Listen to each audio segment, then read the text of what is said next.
Sequel time, baby. It's time to take another look at rap features that don't really fit the song that they're on. Features where the rapper veers away from the subject at hand, or in the worst cases, raps about the complete opposite thing. You guys really seem to enjoy part 1 of this, and rest assured, there are several more instances of this phenomenon to speak about. Also, there's no organic way to fit this into what I'm saying, but I have a subreddit now, r/CDTVProductions. Go join up and you can discuss this video in the new video discussion thread that will be made as soon as this video is uploaded. With that being said, let's not waste any time and get started with it. She hit me up all day, get no response.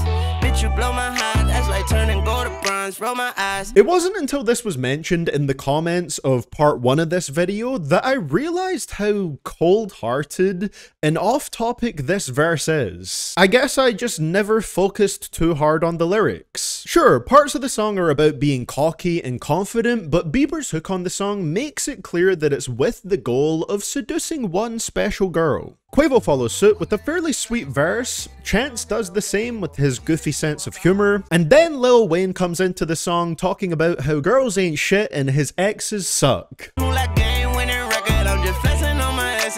Does this happy ass beat sound like it called for that, Wayne? It's one of those features where you can tell from the very first lines that he is gonna disrupt the vibes. Looking for the one, what bitch you looking at the one? I'm the best yet, and yet my best is yet to come. One of the most egregious lyrics is, "She think we Clyde and Bonnie, it's more like Whitney and Bobby," referring to Whitney Houston and Bobby Brown's abusive and toxic relationship. Why would you say that, Wayne? She hit me up all day, get no response. Bitch, you blow my high, that's like turning gold to bronze. What did this woman do to you? Quavo on this song is a great example of sticking to the rap topics you usually talk about, but adapting it for a slightly more romantic spin. Whereas Wayne on this song is a great example of what happens when you refuse to drop the rap bravado even slightly. I know, I am also shocked that lyrical mastermind Lillian Pumpernickel could be making an appearance on a list like this. But alas, here we are. Look at this hook from X. It's clearly about love in some way, holding somebody in your arms, even if it's just a club night romance. And Lil Pump manages to stay on track for the first line of his verse, and then starts talking about drugs, foreign cars, all of his foreign hoes, and pretty much completely does away with the message of giving your heart to one girl. Foreign cars, foreign hoes, yeah, we got a lot of those. 10 beds on my Gucci coat, 10 hoes in the studio. Is it really all that bad to let your guard down for just one song and be a little bit more vulnerable for just one verse? That's all. Sway Lee understood the assignment. That's a good verse for this type of song, but Lil Pump pretty much just gave it one of his typical verses that would sound just as at home over a beat with booming 808s and a more ignorant style of delivery. Cartier,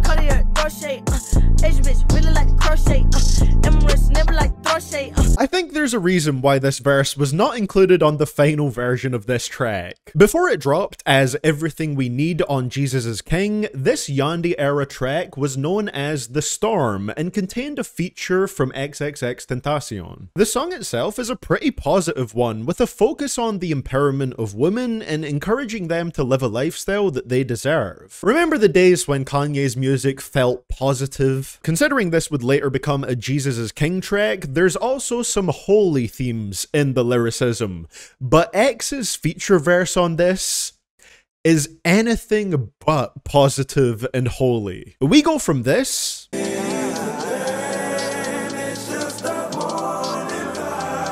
to this. I don't think there's a less fitting song for him to say this on, unless it was something from like the Peppa Pig album. The explanation for this one is that X's verse was originally meant for a remix to the Drake and Lil Baby song Yes Indeed, but Kanye purchased the verse after X passed with the intention of using it on Yandhi. But why anyone thought it was a good fit for a song that it is the antithesis of, we'll never know. Kanye being Kanye, I guess.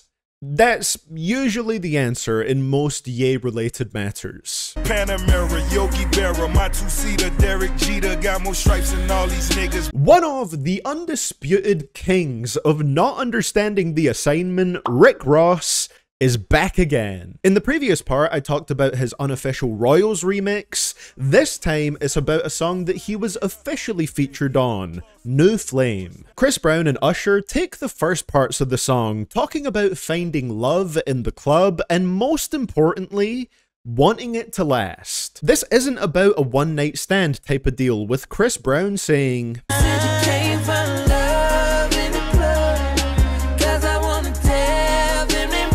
and Usher saying, Baby, baby, baby, baby, let's make what we got here last forever. So what does Mr. Maybach Music do? First, he talks about sliding in this girl like a baseball player.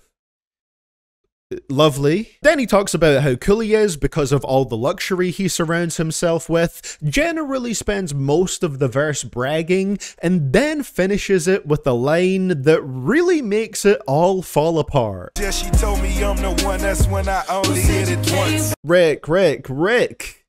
Come on. This song is specifically about not having a one-night stand. It's about truly finding love in the club. Look, maybe Rick Ross has just never found love in the club in real life before, so he's just staying true to his life with this verse. Ignoring the fact that that wouldn't be consistent with the rest of his music, he's told several lies in it before. But let's just say that was the case.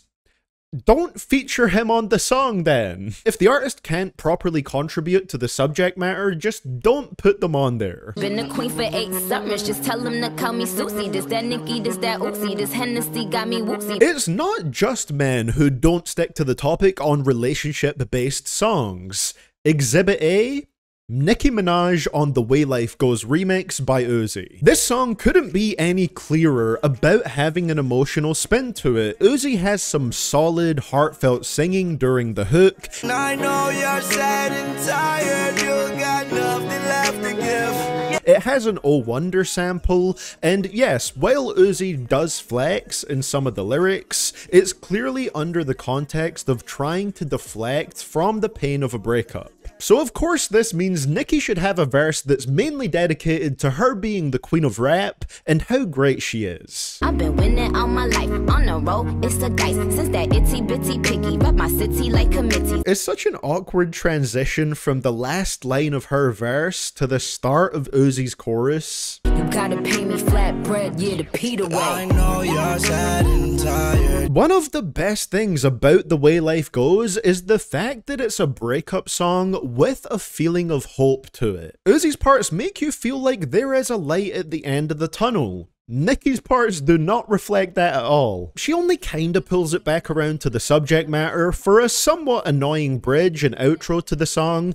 but by that point she'd already took away from it by not playing into the emotions of it with her verse. Don't get it twisted, little mama got her paper on. That mean I'm a paper chaser, I chase my paper on. Speaking of women who don't stick to the topic either on relationship-based songs, in the words of DJ Khaled, here's another one. We all know Girlfriend by Avril Lavigne, right? It's a defining 2000s bop where she asserts that she would be a better partner than the current girlfriend of a boy that she likes. So naturally, there's a rap remix that doesn't even really try to stick to this. Lil Mama, a rapper that I wasn't really familiar with until now, has not only one, but 3 verses on this remix, where she mostly just raps about how good she is at rapping.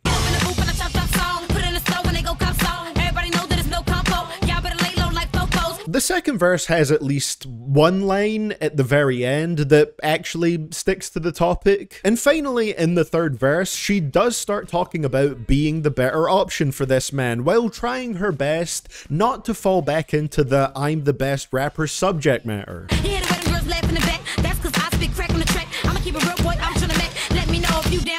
That's 1/3 of this remix that sticks to the song topic. I'm gonna count this one because even if the last verse finally manages to stay more in line with the song, the first 2 verses just did not need to be there. Lil Mama had 3 whole chances to stick the landing, and somehow only kind of did so once. All of my luggage is Louis V, I swear to God, nigga. All of my bitches be scared of me, I put that rod in them. All of them bitches acting thoughtless. First things first, rest in peace to Rich Homie Quan. And this one I've included here not to be critical of him or the song, because this one is a perfect example of purposefully making the feature off topic to add humor to the song. Rich Homie Quan did his thing here. This is a rare one for these videos, but it's time to include one where being off topic actually makes it better. Does that technically make it an on-topic verse in some kind of way? I'd say no, because it is off-topic, it's just